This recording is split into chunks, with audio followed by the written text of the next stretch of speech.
Emang paling mantep ya kalau pagi ini tuh minum kopi. Hey guys, anyway, welcome back di Jason Podcast episode 5. Nah hari ini aku pribadi pengen ngediscuss soal dampak virus corona terhadap perekonomian di Indonesia menurut pendapat gue sendiri. Jadi untuk para pendengar setia dan juga penonton setia YouTube Jason Armus, hari ini aku akan ngejelasin apa yang aku tahu ya. Jadi yang pertama itu tentang rupiah yang melemah terhadap dolar. Mungkin kalian lihat bahwa rupiah sekarang 16 ribuan gitu kan terhadap dolar. Tadinya mungkin 14 ribu, 13 ribu sekian. Kenapa sih bisa sampai kayak begini? Tentu karena dampak dari virus corona ini, ya kan? Singkatnya seperti itu. Nah, sebenarnya kalau kita lihat bahwa rupiah ini merosot, otomatis utang luar negeri kita juga akan bertambah. Kenapa? Karena logikanya gini, kita kan ngutang dengan satuan dolar. Otomatis kalau dolar menguat, pastinya ya utangnya bertambah. Contoh, seperti gue pribadi nih, misalkan gue punya utang 300 dolar nih, ya kan? Satuannya dolar. Pada saat itu, waktu gue ngutang, 300 dolar itu 10 ribu, satuannya 10 ribu. 10 ribu dikali 300, 3 juta. 3 juta nih. Gitu dulu.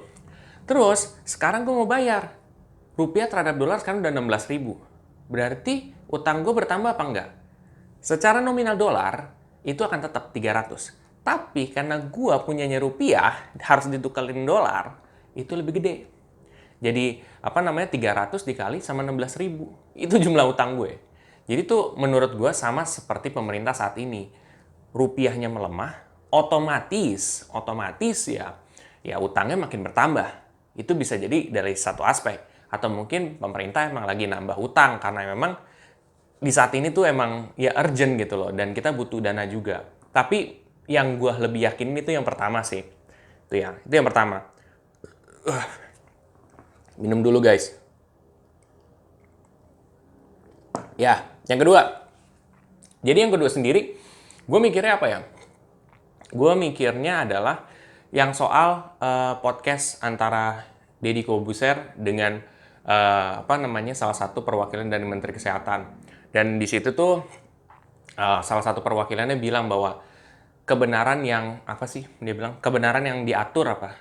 Ya, intinya kayak gitu. Artinya apa? Artinya sebenarnya bahwa belum semua dia ungkapin ke publik. Kenapa? Nah, itu yang jadi pertanyaan tuh kan. Kenapa? Gue sih ngerti kalau dalam posisi pemerintah saat ini. Susah. Gini loh. Sekarang dengan kita korbannya 300-an lebih, itu aja itu udah berdampak besar untuk ekonomi kita. Kita ambil contoh dari IHSG. IHSG itu nggak hanya sekali disuspend. Itu tuh udah lebih daripada sekali. Itu udah 3 kali apa kalau nggak salah. Jadi intinya tuh dampaknya tuh gede banget gitu kan. Itu dari IHSG. Otomatis kan kalau indeks harga saham itu nurun, ya saham-saham di dalamnya yang blue chip tuh berkurang gitu kan. Kayak misalkan BCA, BRI, dan lain sebagainya. Otomatis itu berkurang. Gitu loh. Jadi itu berdampak loh untuk perekonomian sendiri. Dan udah gitu, ya lo bayangin ya, kalau misalkan pemerintah ngebuka langsung kayak ini loh beberapa data yang kita temuin, ini segini, ternyata lebih banyak daripada yang kita duga. Apa yang terjadi? Ekonomi kita makin gila lagi, makin anjlok lagi. Sekarang aja dikasih tahu segini aja tuh udah anjlok gitu loh. Apalagi bleng gitu. Makin gila lagi. Orang makin ketakutan lah. Lo bayangin kayak, wah suspek coronanya ternyata melebihi daripada ekspektasi. Yang tadinya 300 mungkin jadi 30 ribu atau mungkin 300 ribu. Takut nggak lo? Gue sih takut ya. Anjir gue langsung takut gitu kan. Jadi ketika gue takut, ya mungkin gue masih bisa di rumah. Tapi ada orang yang responnya, oh gue keluar negeri, wah gue keluar kota. Akhirnya jadi mencar-mencar. Ya akhirnya lo ngebawa virus kemana-mana. Lo nggak tahu lo kena virus apa enggak kan gitu. Konteksnya dan jadinya otomatis orang yang kerja di perusahaan-perusahaan pun gitu yang ada di lini depan, misalkan menjual minimarket atau mungkin yang ada di depan tuh, yang di depan kasir, itu pun juga ketakutan dong karena suspek coronanya banyak. Gue nggak mau juga nih gara-gara gue kerja Terus tiba-tiba gue kena corona. Kita kan nggak tahu salah satu customer ternyata bawa gitu kan. Itu gitu. Otomatis kalau misalkan mereka udah pada takut dan mereka pada dirumahin, gimana? Bisnis jalan nggak? Pastinya jadi nggak jalan. Nggak jalan otomatis salesnya kecil. Itu sebenarnya. Nah, kalau misalkan salesnya kecil, lama-kelamaan itu bisa perusahaan tutup gitu loh. Atau perusahaan ya siapa yang mau ngedanain perusahaan yang emang potensinya nggak bagus atau yang lagi kurang bagus saat ini. Susah gitu loh. Ya lo bayangin aja gitu loh. Itu sih sebenarnya yang harus lo pikirin gitu. Nggak hanya lo mikirin kayak, wah ini berarti pemerintah nggak jujur ya. Tapi dampaknya gede. Kalau otomatis begitu, ya gimana gitu loh. Otomatis pengusahanya makin berkurang karena banyak usaha yang tutup. Akhirnya yang tadinya kita kerja jadi nggak kerja gitu, jadi pengangguran gitu. Itu tuh dampaknya gede banget gitu loh. Dan akhirnya kita sendiri yang rugi gitu. Jadi untuk saat ini menurut gua kenapa kebenarannya itu ya diungkap perlahan, karena ya itu dia gitu. Karena dampaknya bakal gede banget sih. Dan itu the best sih untuk saat ini. Menurut gua ya. Kalaupun lo ngungkap langsung sekarang, ini korbannya segini, ini segini. Ya, akhirnya jadi pada ketakutan. Ya kan? Ada yang bilang, oh pemerintah udah jujur nih. Tapi ya kalau udah jujur, dampaknya kayak begini, rakyat kena sendiri, repot kan? Itu sih, jadi lo harus pikirin dari sisi itu gitu loh. Kayak gitu. Mungkin orang yang nggak tahu tuh karena nggak mikirin dampaknya secara gede gitu loh.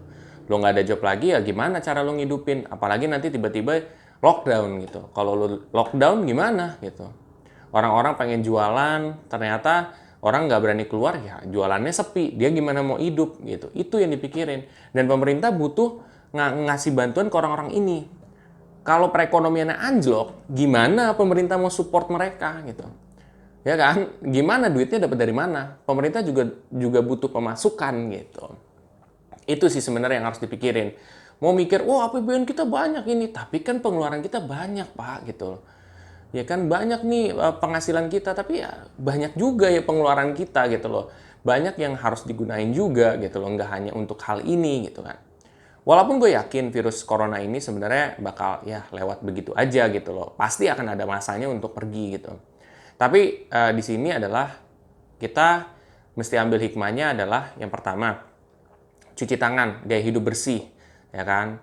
Lo pengen bawa antis atau mungkin sering cuci tangan yang tadi lo jarang cuci tangan, nah itu tuh jadinya budayain bersih gitu kan.